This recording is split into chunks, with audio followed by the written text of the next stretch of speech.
Boa noite, gente. Me chamo João Vitor Barreto, estudante de enfermagem do quinto semestre da Unime Lauro de Freitas e também integrante da LACA, Liga Acadêmica da Saúde da Criança e do Adolescente. Hoje, no terceiro dia, venho apresentar a vocês a nossa queridíssima oradora Michele Magalhães. Ela é uma enfermeira obstetra formada pelo UFS e também uma enfermeira neonatal formada pela UNEB. Ela vai abordar o tema A Importância da Amamentação Exclusiva. Espero que vocês gostem, espero que vocês possam adquirir muito conhecimento e boa aula. Olá, pessoal, boa noite. Meu nome é Michele, eu sou enfermeira obstetra e neonatal. Sou também especialista na área de educação em saúde, né? Já trabalho com amamentação há 19 anos, né? É a minha paixão trabalhar com amamentação. Hoje trabalho no município de Salvador, no ambulatório infantil de alergia alimentar, onde faço consultoria de amamentação para crianças que têm alergia à proteína do leite de vaca, né? Então atendemos crianças de 0 a 2 anos e o meu trabalho é justamente estimular, né, e apoiar essas mulheres a manter o aleitamento materno. Gostaria de agradecer o convite, né, para vir conversar um pouquinho com vocês sobre essa superioridade do leite materno. Por que que esse leite ele é tão bom, né, e merece mesmo que a gente levante a bandeira para estimular a amamentação na nossa sociedade. Então, o Ministério da Saúde e a Organização Mundial de Saúde recomenda, né, que o aleitamento ele ocorra de forma exclusiva nos primeiros 6 meses de vida da criança. Então, até 6 meses não é necessário oferecer água, chá, suco, leite, sopa ou qualquer outro tipo de alimento para as nossas crianças, pois o leite materno contém todos os nutrientes necessários para o crescimento e desenvolvimento da criança nessa fase. A partir do 6º mês, a criança passa a ter outras carências nutricionais, onde é necessário introduzir a alimentação complementar. Porém, o leite materno continua sendo essencial para o bom desenvolvimento desses bebês, dessas crianças, né? Então, a amamentação ela deve sim ser continuada até os 2 anos de idade ou mais, né? Por quê? Porque nós já temos evidências científicas, né, do impacto do início da amamentação na mortalidade neonatal. Então, olha só, se a gente estimular esse aleitamento materno no primeiro dia de vida, nós já temos evidências de que a gente reduz essa mortalidade em 16%. Se essa amamentação ocorrer na primeira hora de vida, a gente reduz em 22%. Então, é muita coisa, né? Então, temos visto hoje cada vez mais os hospitais trabalharem com um protocolo de amamentação em sala de parto. Então, hoje em dia, nós priorizamos muito a primeira hora de vida do bebê, né, o que a gente chama de golden hour, hora de ouro. A gente não deve deixar de estimular a amamentação naqueles bebês que forem viáveis, né, nasceu bem, e a gente promover o contato pele a pele, promover esse estímulo da sucção em seio materno em sala de parto, porque nesse momento a gente já está trazendo benefícios da amamentação tanto para a mulher quanto para os bebês, né? Com a mulher a gente desencadeia, né, a liberação dos hormônios responsáveis tanto pela produção quanto pela ejeção de leite materno, o que vai favorecer um sucesso nessa amamentação. Para o bebê, a gente já está trabalhando, né, os estímulos orofaciais, a gente já está fazendo com que esse contato pele a pele ele já desencadeie os reflexos de busca e apreensão do seio materno, que também vai levar a uma sucção efetiva nesses bebês. Então, o quanto antes a gente poder manter esse contato entre mãe e filha, e essa amamentação na primeira hora, mais benefícios a gente vai estar trazendo para esse binômio, né? Então, o leite materno, o leite humano, como eu falei anteriormente, ele já tem todos os nutrientes que esse bebê precisa, né? Ele é rico em proteína, em carboidratos, gordura, água, vitaminas, sais minerais, especialmente anticorpos e células de crescimento, tá? Se a gente for comparar o leite da mulher, o leite humano em relação aos leites artificiais, né, ou o leite de vaca, o leite de cabra, a gente vai ver que o percentual de gordura, proteína e lactose, ele é diferente. Eu costumo dizer que leite materno, ele é espécie específico, ele foi feito especialmente para o recém-nascido. Ele contém a quantidade adequada de gordura, proteína e lactose que o bebê consegue digerir nos primeiros dias de vida dele, né? E aqui eu trouxe a diferença do próprio leite materno, né, durante a amamentação. A gente tem o leite que a gente chama de colostro, que eu vou discutir um pouquinho com vocês sobre os benefícios desse colostro, que é o primeiro leite produzido pela mulher, né? E durante a amamentação, né, a gente tem as fases da amamentação em que o leite vai modificando, né? Depois que a mulher passa pelo processo de apojadura, que é o processo de descida de leite, que acontece geralmente entre o terceiro e o quinto dia pós-parto, né?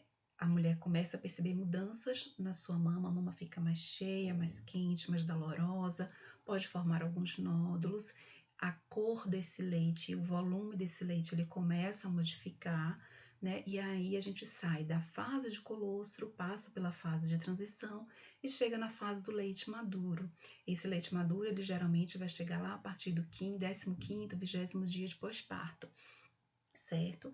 E esse leite maduro, né, se vocês observando aí na imagem, ele hoje isso é muito discutido também, essa questão de leite anterior e leite posterior, leite de início da mamada, leite do fim da mamada, né, em relação aos seus componentes, tanto colostro quanto o leite maduro, seja ele na sua fase anterior, seja na sua fase posterior, ele é constituído por gordura, proteína, lactose e outros nutrientes, né? Mas esses são os que chamam mais atenção para a gente. Então você vai ver que o colostro, que é o primeiro leite que o recém-nascido recebe, ele é muito rico em gordura, muito rico em proteína, né? Como também em lactose.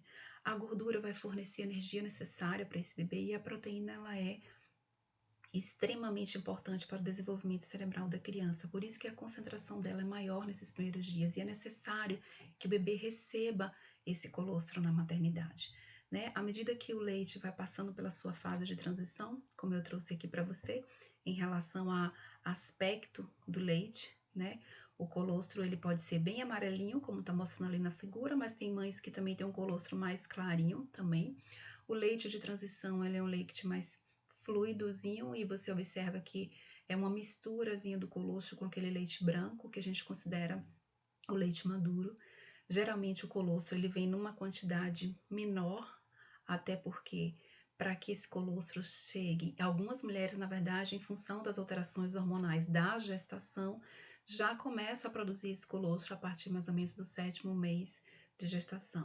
Mas o fato dessa mulher ter colostro na gestação não quer dizer que ela vai ter mais leite ou menos leite em relação àquela mulher que não teve nenhum colostro durante a gestação, né? Esse leite ele precisa ser produzido a partir do momento em que o bebê vai ao seio e que começa a sugar. Então, com o estímulo da amamentação é que esse colostro chega para esse bebê. Tem algumas mulheres que nas primeiras 24 horas tem muito pouco ou quase não tem, mas a recomendação é que mantenha a criança em seio. Com o estímulo que a sucção oferece ao seio, né, gera impulsos nervosos e aí o hipotálamo começa a trabalhar na liberação hormonal para a produção e injeção de leite materno. Então, ele vem nessa quantidade pequenininha, mas é o que é necessário para esse bebê.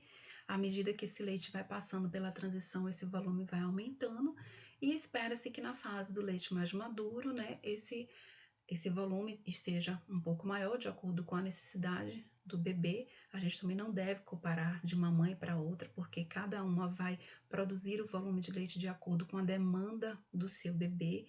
Isso é extremamente importante a gente ter ciência, porque a gente ouve muito alguns dizer eu tive muito leite, eu tive pouco leite, e isso é bem variável a depender, né, de como é a busca pelo seio de cada bebê, certo?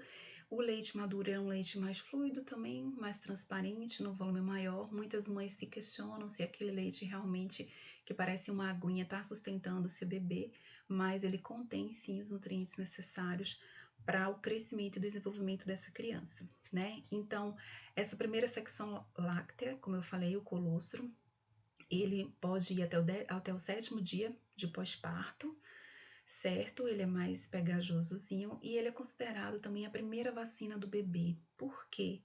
Porque o colostro é a fase do leite onde a gente tem um percentual maior de imunoglobulina, que são os anticorpos, né? O maior nível de proteção que a gente pode conferir para esses bebês.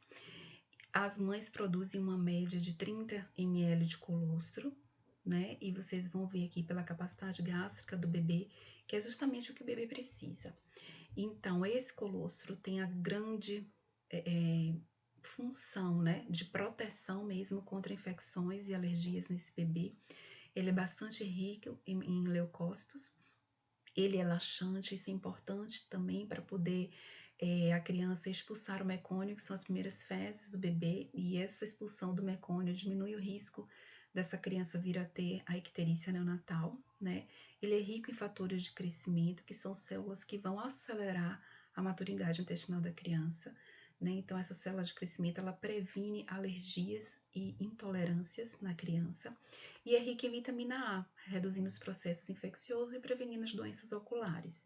Então, é extremamente importante a gente incentivar essa amamentação ainda em sala de parto, para que a criança receba esse colostro, né? Os bebês que nascem prematuros ou que por algum motivo precisam ficar na UTI neonatal, algumas instituições hospitalares já vêm realizando a colostroterapia, que é retirar 1 ml do colostro da mãe e oferecer à criança, né, na cavidade oral, e também colocando aqui nas bochechas 1 ml a cada 6 horas.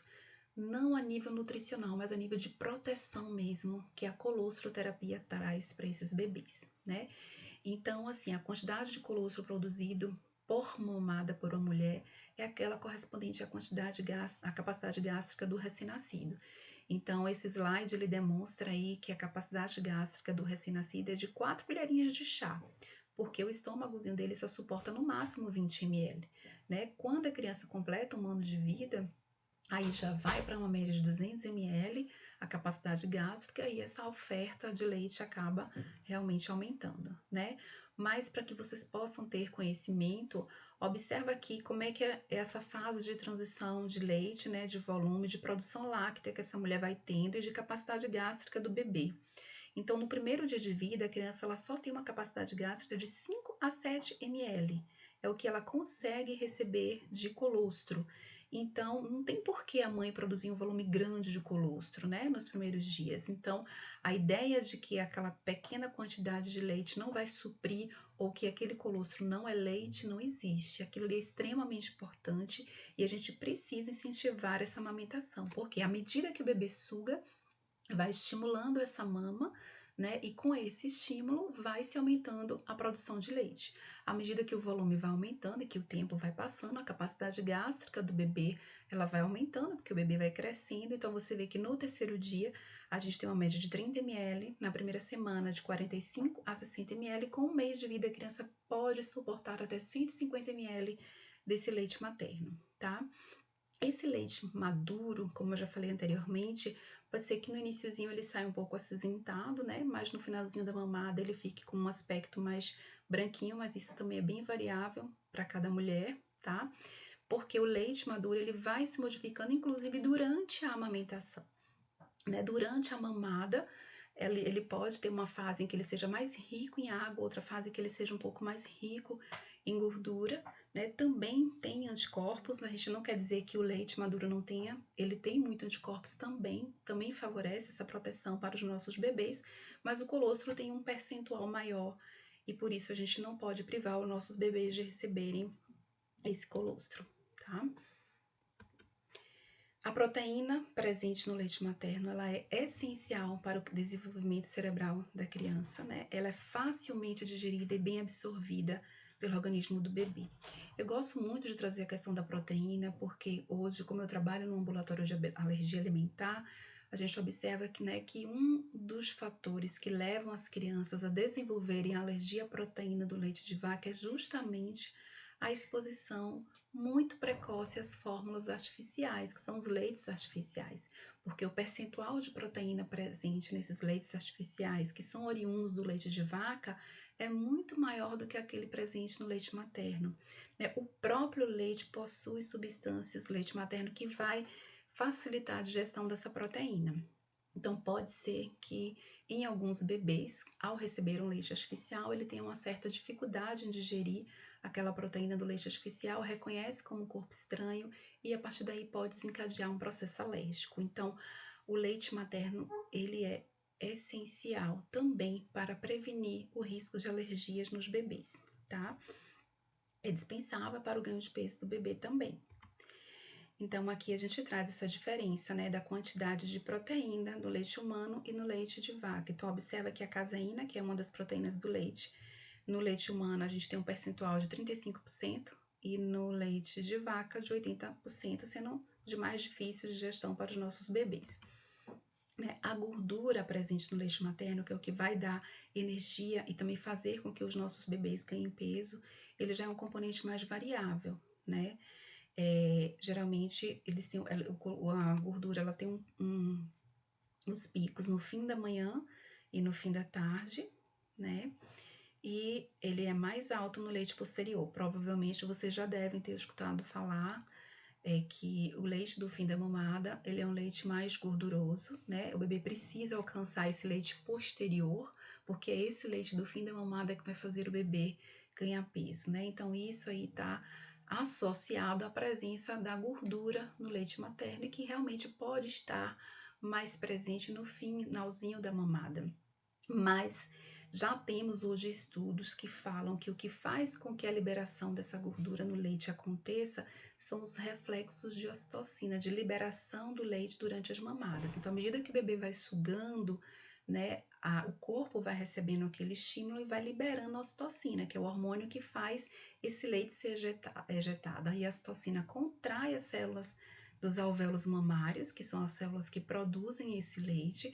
Quando essa célula se contrai, junto com essas células vai também esse percentual de gordura presente, que faz com que a criança ganhe, né, um percentual maior de gordura no finalzinho da mamada, mas que pode acontecer também durante a amamentação. Então, por isso que é extremamente importante a gente não limitar a duração das mamadas, tá? A gente deve deixar essa criança mamar sob livre demanda, o tempo que quiser, a hora que quiser. Quem vai definir a hora de sair do peito é sempre o recém-nascido, para que ele possa alcançar esse leite do início da mamada, que é um leite mais rico em água, e o leite do fim da mamada, que é um leite mais rico em gordura, tá? Muita gente questiona também sobre os intervalos das mamadas, de quanto em quanto tempo esse bebê deve ir para o peito, né? Nos primeiros 15 dias de vida, que a criança ainda está na fase de recuperação do peso do nascimento, a gente tem uma orientação de não deixar esse bebê passar mais de 3 horas sem amamentar. A partir do momento em que a criança recuperou o peso do nascimento e está tendo um ganho de peso diário adequado para a idade dele, então a gente mantém sim a livre demanda para amamentar sempre que quiser, a hora que quiser, pelo tempo que quiser, tá? O ideal seria a mãe oferecer os 2 seios por mamada, se assim o bebê aceitar, tá? Ou se for um bebê que se satisfaz apenas com um peito, em uma mamada ela oferece um peito, na outra mamada ela oferece o outro. Porém, quando a mãe amamenta os dois, né, oferece os 2 seios de vez, então a gente recomenda que ela fique em uma mama até sentir que a mama ficou mais flácida, mais soltinha, mais vazia, para que então ela possa oferecer o outro.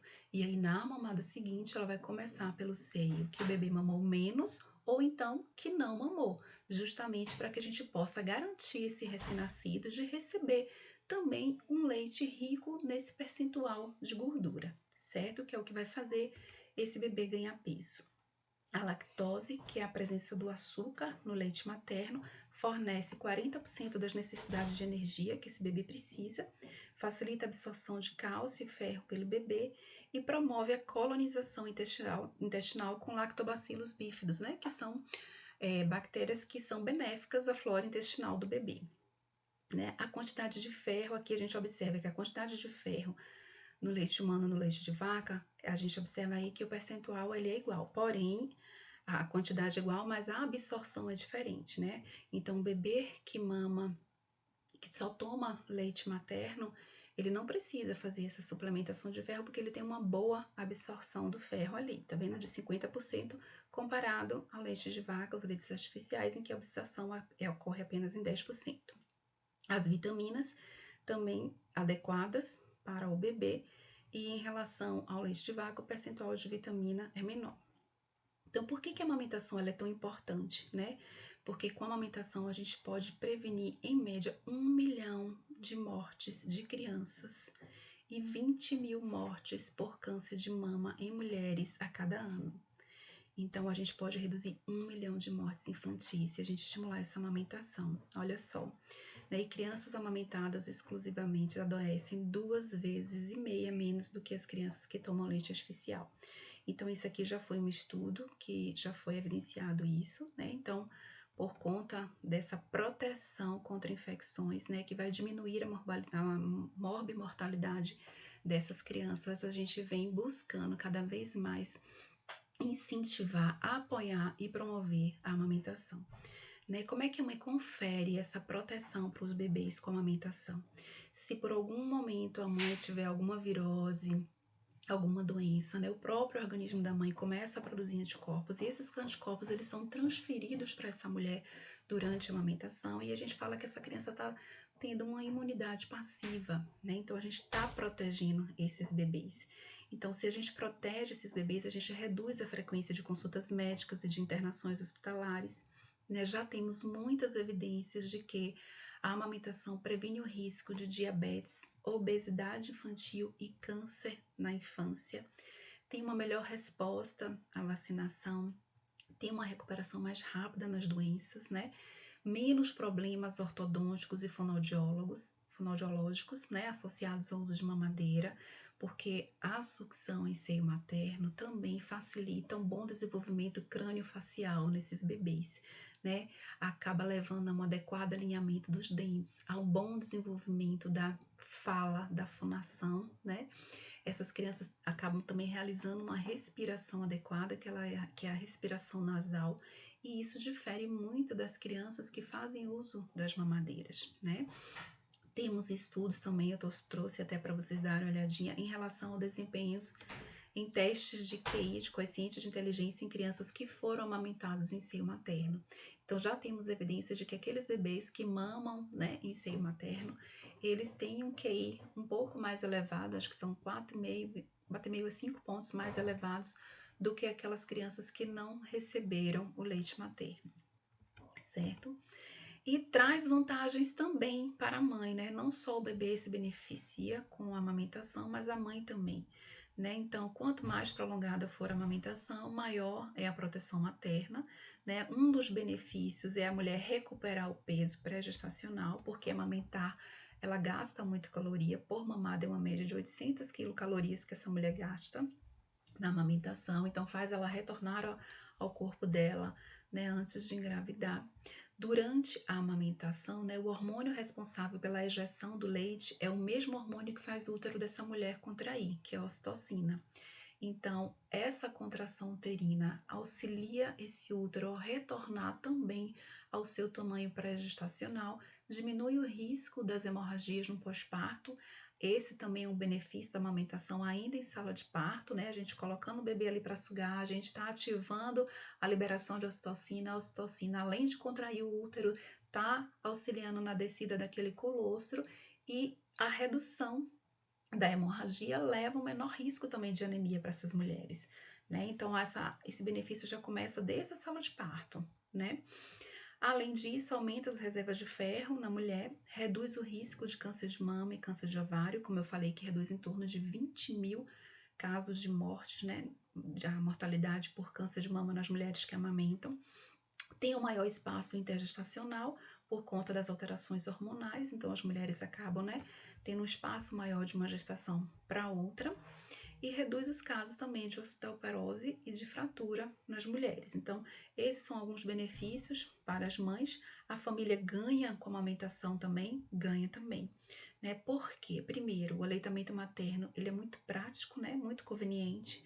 Então, a mulher, ela não precisa preparar aquele alimento já está ali pronto para o bebê. Então, se torna mais tranquilo para a mulher, mais prático para a família, né? O vínculo que se estabelece com a amamentação entre mãe e filho reduz o risco de depressão pós-parto nessas mulheres, né? E é muito mais econômico. Então, traz benefícios para a família também, porque a família não precisa adquirir as fórmulas artificiais, né? Os leites artificiais. Além de tudo isso, a amamentação também promove um futuro sustentável, né? Porque a gente não está adquirindo latas, não está adquirindo plástico, a gente não está precisando devastar a mata para poder criar gado e extrair aquele leite, não está utilizando energia e recursos da indústria, né? Então, tanto é que esse ano de 2020, o Agosto Dourado vai trazer, né, a questão da amamentação para um futuro sustentável, né, para que a gente possa alcançar os objetivos do desenvolvimento sustentável. Então, a amamentação traz esse benefício também para a sociedade, né? Então, melhor saúde e nutrição na família resulta que em um melhor ambiente psicossocial, né? Então, a família ela se torna mais tranquila quando a gente tem, né, um binômio, um trinômio, né, em aleitamento materno. Menos gastos médicos e essa economia que se faz, né, sem precisar estar comprando leites artificiais ou acessórios para fornecer esse leite, como a mamadeira, por exemplo, esse benefício pode ser revertido para outro bem-estar para a família, né? Então, hoje nós já temos muitos estudos voltados para a questão do aleitamento materno, né? Eu trouxe algumas evidências da proteção pela amamentação contra mortes por doenças infecciosas no Brasil. Aqui são alguns estudos. No finalzinho eu vou deixar alguns links para vocês darem uma olhada. Aqui é um dos estudos feitos por Dr. César Victor em 87, mas que tem uma repercussão ainda bem impactante no momento, né, que traz sobre o risco de morte por pneumonia, né, em crianças que amamentavam, que recebiam peito e fórmula, ou só o leite de vaca, ou só a fórmula. Então, olha a diferença, né, dos bebês que mamam exclusivamente no peito para os bebês que usam leite de vaca. A gente vê que a diferença é de 3 pontos, 3,3 para o leite de vaca e fórmula em torno de 3,9. Então, é uma diferença bem grande, justamente porque a gente não tem os fatores de proteção nas fórmulas infantis, como a gente tem no leite materno, certo? Aqui traz sobre a questão do risco da mortalidade infantil por diarreia, né? Então, olha a diferença dos bebês que mamam em leite materno, daqueles que fazem um aleitamento misto, né? Às vezes faz o leite materno, mas usa também os leites artificiais, e daqueles bebês que só consomem outro tipo de leite. Então, é uma diferença também gritante, né? A gente tem 1 para 14, digamos assim. Aqui é um estudo de coorte que foi feito em 1982 também por Dr. César Victor, né, que traz justamente sobre o QI, o desenvolvimento cognitivo dessas crianças. Elas foram acompanhadas por 30 anos, né, desde que nasceram em 82 até 2013, e avaliaram o QI, né, dessas crianças. Foi o estudo que comprovou que os bebês que são amamentados em seio têm um melhor desempenho do que aqueles que não foram amamentados, né? Então, melhores práticas de aleitamento materno salvaria centenas de milhares de vidas. Então, eu trouxe aqui uma estimativa de vidas salvas anualmente, né, em crianças que recebem o leite materno. Então, a gente reduz o risco da mortalidade de 820 milhões de crianças menores de 2 anos, né? 87% delas menores de 6 meses e 13% de todas as mortes globais de menores de 5 anos. Então, nós como profissionais de saúde, né, temos um grande papel aí na frente para estar estimulando a amamentação. Infelizmente, a gente não tem, observe que a gente não tem muitas propagandas de aleitamento materno, porque aleitamento materno não gera lucro, né? Então, a gente precisa mesmo fazer um trabalho de formiguinha e levar para a nossa sociedade, né? Incentivar as nossas gestantes, as nossas mães a manterem a amamentação de forma exclusiva nos primeiros 6 meses e complementada, né? Continuada até 2 anos ou mais. Então, eu trouxe algumas mensagens aqui, né? Que infelizmente o mundo ainda não é um ambiente que apoia e possibilita a amamentação. A gente ainda tem muitos entraves em relação a essa promoção e proteção do aleitamento materno. E os países eles podem rapidamente melhorar as práticas de amamentação por meio da ampliação de intervenções políticas e programas, né? O sucesso da amamentação não é a responsabilidade de uma única mulher, né? A mulher, para que ela possa conseguir amamentar de uma forma tranquila, ela precisa de uma rede de apoio. Ela precisa de um profissional que esteja apoiando ela, que conheça a importância da amamentação, que trabalhe o manejo da amamentação, que possa chegar junto mesmo, né, daquela mulher para promover uma mudança nela, porque amamentar nem sempre é fácil, né? A gente tem uma cultura romantizada da amamentação, mas para algumas mulheres pode ser muito tranquilo e para outras podem ser mais difícil e precisa realmente de uma rede de apoio. A gente precisa desmistificar também, né, alguns fatos relacionados à amamentação que foram construídos ao longo do tempo, né? É muita coisa que eu gostaria de estar dividindo aqui com vocês, né? Mas o tempo não favorece. A gente pode tentar depois fazer mais assuntos voltados para a amamentação. O que eu queria dizer também é que a gente tem uma indústria muito forte de produtos alimentícios e de acessórios também da amamentação, que já leva a uma cultura de desmame muito grande, né? A gente tem propagandas de mamadeiras, de chupetas, de leite, quer dizer, propagandas hoje não são mais possíveis. A gente já tem uma norma, né? A NBCAL, que é uma norma brasileira, que vai justamente de encontro a propagandas que não levem em consideração o aleitamento materno. Então, é proibido fazer esse tipo de propaganda desses substitutos de leite. Não se pode fazer promoções, por exemplo, de leites artificiais.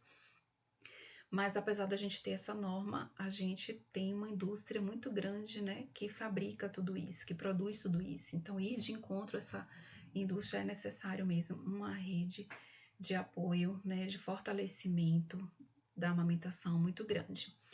Então, a gente precisa mesmo de um suporte político e investimento financeiro para proteger, promover e apoiar a amamentação e concretizar essas vantagens que nós vimos, né, para as crianças, para as mulheres e para a sociedade. Então, amamentar, ninguém pode fazer por você, mas todos nós podemos fazer junto com você, né? Gosto muito, essa aqui foi uma das campanhas de Agosto Dourado, uma das campanhas de amamentação, que eu gosto muito dessa frase, porque eu creio que a amamentação é um pouco da ação, né, de todos nós, da família, dos amigos, da mãe, do pai e dos profissionais de saúde. Então, aqui tem alguns estudos e referências que eu trouxe para vocês falando sobre a amamentação e a diminuição do risco da morte súbita do lactente, né? Prevenindo os episódios de diarreia, alguns já coloquei aqui para vocês, sobre a amamentação e a prevenção de infecções respiratórias, dermatites também, rinites alérgica associada à proteção das enterocolites, né, da alergia, como eu falei também. E é isso, né? É trazer um pouquinho por que esse leite materno ele é tão superior, por que ele é tão importante, né? Por que ele tem que ser incentivado, apoiado e promovido por todos nós, ok? Agradeço a atenção de vocês e me coloco à disposição para tirar qualquer dúvida.